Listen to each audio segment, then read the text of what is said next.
All right, Outsiders, Chapter 11, Read with the Headset.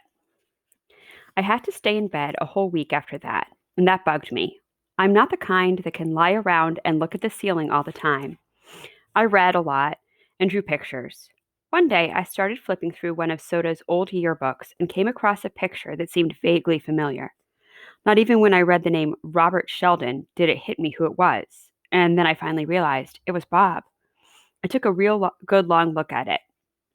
The picture didn't look a whole lot like the Bob I remembered, but nobody ever looks a whole lot like his picture in a yearbook anyway. He had been a sophomore that year.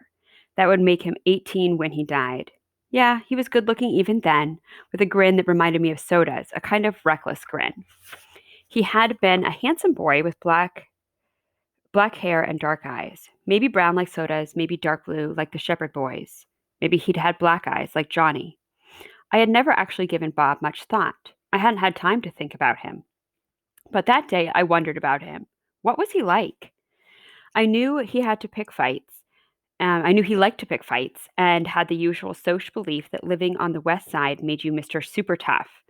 He looked good in dark wine colored sweaters and was proud of all his rings.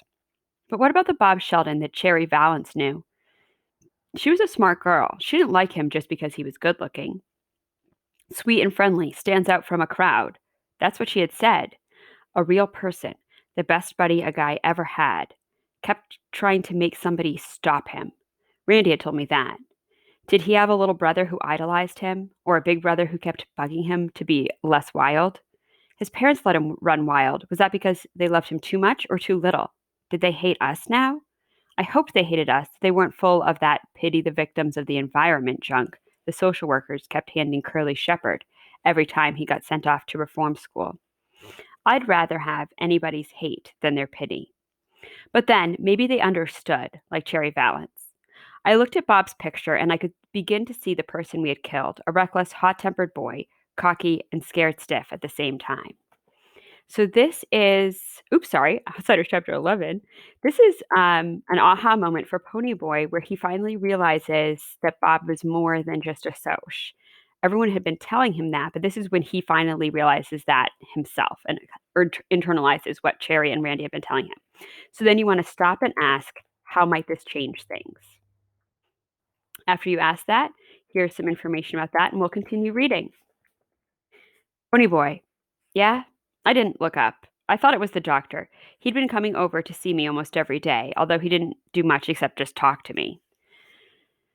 There's a guy here to see you. Says he knows you. Something in Derry's voice made me look up, and Derry's eyes were hard. His name is Randy. Yeah, I know him, I said. You want to see him? Yeah, I shrugged. Sure, why not? A few guys from school had dropped by to see me.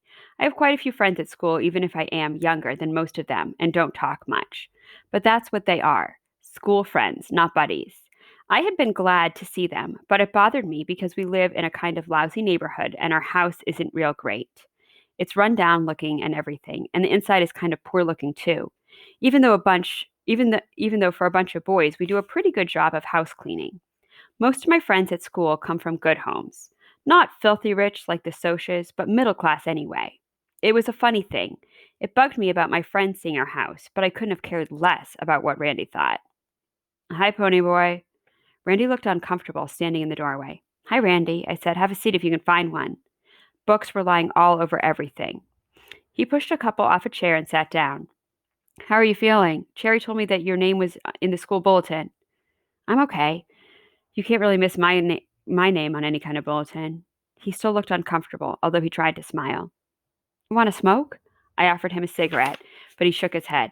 No thanks. Ponyboy, one reason I came here was to see if you're okay, but we gotta go see the judge tomorrow. Yeah, I said, lighting a cigarette. I know. Hey, holler if you see one of my brothers coming. I'll catch it for smoking in bed.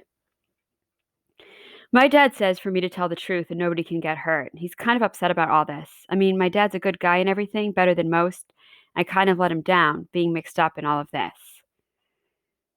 Okay, so this is an example of words of the wiser. So, Brandy's dad told him to tell the truth and nobody can get hurt. So that's an example of a character giving advice to another character.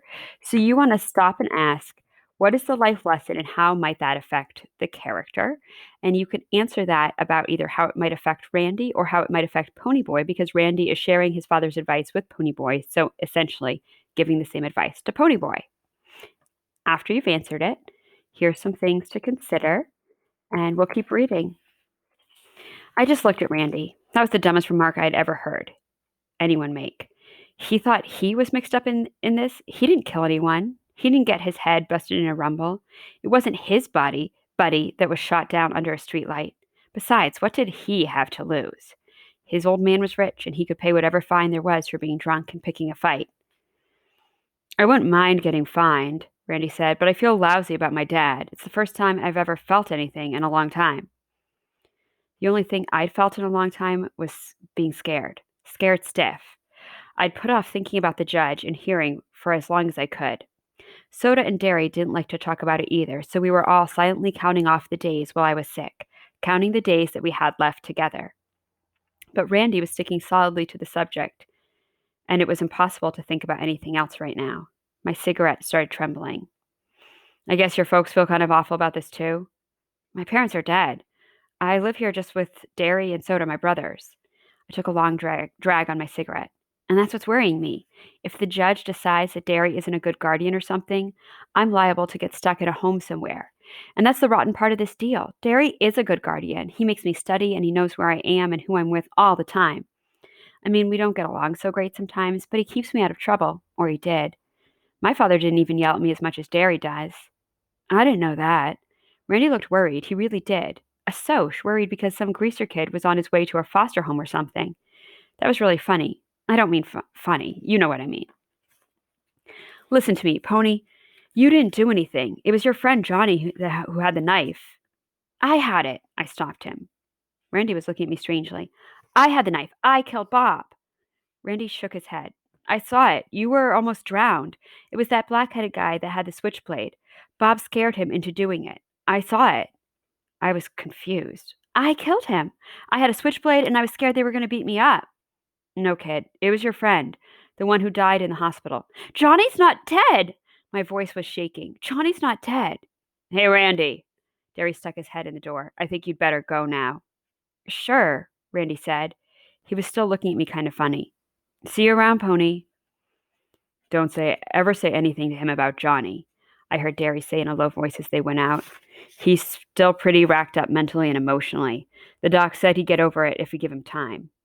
I swallowed hard and blinked. Randy was just like all the other Soches, cold-blooded mean. Johnny didn't have anything to do with Bob getting killed. Ponyboy Curtis, put out that cigarette. Okay. I put it out. I ain't going to go to sleep smoking, Derry. If you make me stay in bed, there isn't anywhere else I can smoke. You're not going to die if you don't get a smoke, but if that bed catches on fire, you will. You can't make it to the door throughout that mess. Well, golly, I can't pick it up and Soda doesn't, so I guess that leaves you. Derry was giving me one of those looks. All right, I said. That doesn't leave you. Maybe Soda will straighten up a little bit. And maybe you can be a little neater, huh, little buddy? He'd never called me that before. Soda was the only one he ever called little buddy. Sure, I said. I'll be more careful. That's the end of chapter 11.